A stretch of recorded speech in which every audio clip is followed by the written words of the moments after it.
आप सभी का फिर से मेरे नए यूट्यूब चैनल पर हार्दिक स्वागत है। तो जैसा कि आप लोग में बहुत सारे लोग जानना चाह रहे होंगे कि हम लोग जो जीडीएस का वैकेंसी या फॉर्म भरे हैं तो उसका पहला लिस्ट कब आएगा। तो वो बताने से पहले एक इम्पॉर्टेंट नोटिस है, वो हम आपको पहले बता देते हैं कि द फॉलोइंग बोर्ड, यहाँ पे जो है The following board names which are showing up to the year 2022 are valid up to 2024. All the candidates who passed class 10 from these boards in the year 2023 and 24 can also apply in the portal. National Institute of Open Schooling from 2002 to 2022.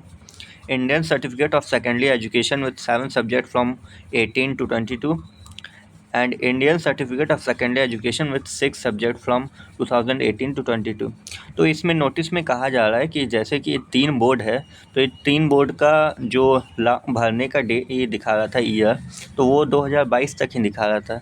तो ऐसा नहीं है, तो department इसको clear करते हुए कहा है कि जो बोर्ड का वैलिडिटी 2022 दिखा रहा है वो 2024 तक मान्य है, मतलब वैलिड है।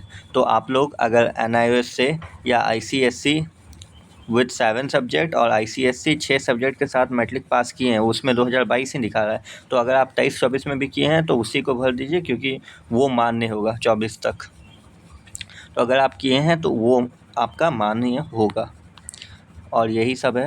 और हम मेन बता दें कि मेरिट लिस्ट कब निकलेगा। तो देखिए, जो GDS वैकेंसी आया था पोस्ट ऑफिस का तरफ से भारत सरकार के द्वारा, तो उसमें 3 पोस्ट था। एक ब्रांच पोस्ट मास्टर BPM, जिन पे पोस्ट ऑफिस का सारा जिम्मेदारी होता है, मेन पोस्ट ऑफिस को रन वही करते हैं, जिनका ऑफिशियल वर्क रहता है, मतलब पोस्ट ऑफिस में कोई आया जमा निकासी IPP वगैरह सब काम उनको करना होगा। फिर एक पोस्ट था assistant branch post master ABPM, जिनको हम लोग पोस्टमैन भी बोलते हैं। तो उनका मेन काम है चिट्ठी वगैरह बांटना, डाक लाना ले जाना हेड ऑफिस, ब्रांच ऑफिस और सब ऑफिस में। तो यही सब है तो ABPM का। और डाक सेवक का भी काम होता है डाक एक ऑफिस से दूसरे ऑफिस लेके जाना, लेकिन बहुत जगह पे, मतलब मैक्सिमम जगह पे ABPM ही ये काम करते हैं। तो डाक सेवक का वहाँ पे पोस्ट हमेशा खाली ही रहता है। तो डाक सेवक वहाँ नहीं, लेकिन जहाँ जहाँ मतलब बहुत दूर दूर में है कि 10-15 किलोमीटर दूर है, तो वहाँ डाक सेवक को अपॉइंट किया जाता है। तो इनका काम यही होता है कि डाक लाना ले जाना और चिट्ठी छाटना, मतलब ये इस बीट का है, ये इस विलेज का है, ये इस BO के अंतर्गत आएगा वही। तो BPM को होता है कि रूम का भी अकोमोडेशन वहीं करना होता है, जहाँ जिस गांव में आपका जॉब होगा। मान लीजिए मेरा अगर लखीसराय में होता है BPM का पोस्ट पे, तो हमको लखीसराय में ही रूम लेके रहना होगा, और वहाँ जो पोस्ट ऑफिस जिस रूम में या जहाँ पे आप ऑफिस बनाइएगा वो आप ही को लेके रहना होगा। और लेकिन है उसका कि अगर मान लीजिए आप सरकारी कर्मचारी का इससे लेते हैं तो वो लोग आपको मना नहीं करेंगे कि पोस्ट ऑफिस खोलने के लिए। और साथ में है कि उसका आपको भाड़ा आपको नहीं देना है, वो सरकार देगा। मान लीजिए अगर करकट या एल्बेस्टस का घर है तो 250 रुपये, और अगर पक्का मकान है, मतलब छत जो है ढलाई किया हुआ है, तो उसमें 500 रुपये आपको देना होगा।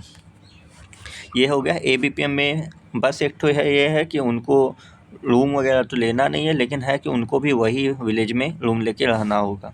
और ये ऐसे नहीं कि हाँ आप बोल दिए ऑफिस में कि हाँ मैं रूम वही है, ये नहीं, ऐसे नहीं होगा। ओवरसीयर आपका चेक करने आएंगे, तब वो मेमो बना के आपको देंगे कि हाँ ये आदमी का हम वेरीफाई किए हैं, ये पोस्ट ऑफिस भी लिए हुए हैं और साथ में घर भी इनका यहीं पे है।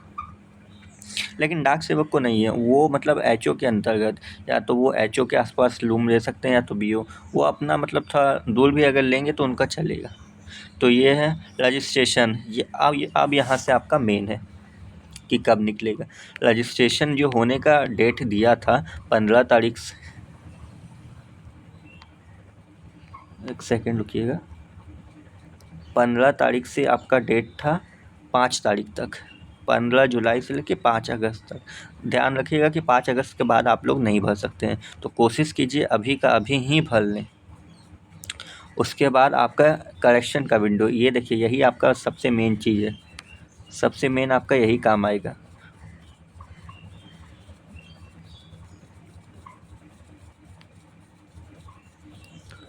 और आपका करेक्शन का डेट है 6 तारीख से लेके 8 तारीख तक, मतलब 6 अगस्त से 8 अगस्त, इसी 3 दिन के में आप कर सकते हैं करेक्शन। तो ये तो अब हम लोग का आएगा कब merit list. First merit list जो आता है वो तकरीबन जब करेक्शन विंडो बंद हो जाता है उसके 10 दिन के अंतर्गत में आता है कि 10 दिन हो गया उसके बाद ही आएगा। तो आपका बंद हो रहा है करेक्शन विंडो 8, तो 8 से नहीं 9 से हम लोग को जोड़ना है, तो मतलब 18 तारीख को आपका हो जाता है 10 दिन कंप्लीट। तो 18 नहीं, अगर डिपार्टमेंट का 1-2 दिन आगे पीछे खैर चलता है, चाहे वो 8 दिन में ही कर दे या 12 दिन लगा दे, तो ऐसे तो आप उम्मीद रखिए कि 20 तारीख तक 18 से लेके 20 तक में आ जाएगा आपका फर्स्ट मेरिट लिस्ट। ये वैरी भी कर सकता है, लेकिन हाँ इतना एवरेज है कि इतना में आएगा। तो इसी हिसाब से आप लोग अपना डॉक्यूमेंट वगैरह बना के रखिए। जैसे मान लीजिए अगर कास्ट का बेसिस पे कर रहे हैं तो SC ST OBC का सर्टिफिकेट, EWS का सर्टिफिकेट। और ये ध्यान रखिएगा कि आप लोग के पास जो पहले से आप लोग बनवाए होंगे वो वाला नहीं चलेगा। पोस्ट ऑफिस में वो वाला सिस्टम नहीं चलता है कि आप कहीं से भी बनवा के कुछ भी लाती तो एक्सेप्ट कर लेगा, नहीं। पोस्ट ऑफिस का यही वाला जो ये है एनेक्सर, इसके नीचे आपका फॉर्मेट दिया हुआ है, उसी फॉर्मेट में आप जिस भी अपना लोकल अथॉरिटी जैसे DM DC उन सब से देखिए, ये SC ST का DM DC से यहाँ साइन अपना सारा डिटेल फिल करवाएंगे, उनसे साइन करवाएंगे, वो मोहर अपना मारेंगे, तभी यही वाला आपका वैलिड होगा। नहीं तो आप कहीं भी बनवाएं और कभी भी बनवाएं वो वाला वैलिड नहीं रहेगा। तो ये है, अगर PWD से करते हैं तो PWD सर्टिफिकेट। जब आप का मान लीजिए नाम आ गया, तो नाम आने के बाद जो आप अपना डिटेल सब जमा करने जाएंगे वेरिफिकेशन के लिए, तो वेरिफिकेशन में आपको सबसे पहले अपना 10th का ओरिजिनल मार्कशीट, उसके बाद आपका अगर कास्ट बेसिस पे किए हैं तो caste certificate, medical certificate compulsory. और बहुत लोगों का सवाल आता है कि कंप्यूटर सर्टिफिकेट लगेगा कि नहीं। तो देखिए ये मतलब डिवीज़न टू डिवीज़न वैरी करता है। अगर आपका डिवीज़न है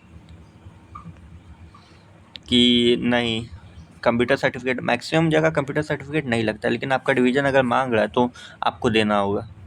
तो खैर ये स्टार्टिंग में ही नहीं मांगता है कि जैसे आपका 10th का सर्टिफिकेट लिया वैसे ही कि कंप्यूटर सर्टिफिकेट दो, तो ऐसे नहीं मांगता है। लेकिन फिर भी आपको तैयार रहना है कि अगर मांगे तो दे देना है। ये नहीं कि सर लगता नहीं है, आप लोग नोटिफिकेशन में नहीं लिखे हैं, तो ये सब बहस बस नहीं करना है। जैसे यहाँ सर ठीक है हम जमा कर देंगे, तो ऐसे में जमा होता है। तो यही प्रोसेस से आप लोग को जाना है, और ध्यान रखिएगा कि इधर उधर का बात में ना आए, सीधा सीधी अपना। बस यही था। और भी आगे कोई ना कोई इन्फॉर्मेशन होगा तो हम आपके साथ शेयर ज़रूर करेंगे, इसीलिए चैनल को लाइक सब्सक्राइब और शेयर कर दीजिए वीडियो को, ताकि और आपका दोस्त लोग को पसंद आए। Thank you.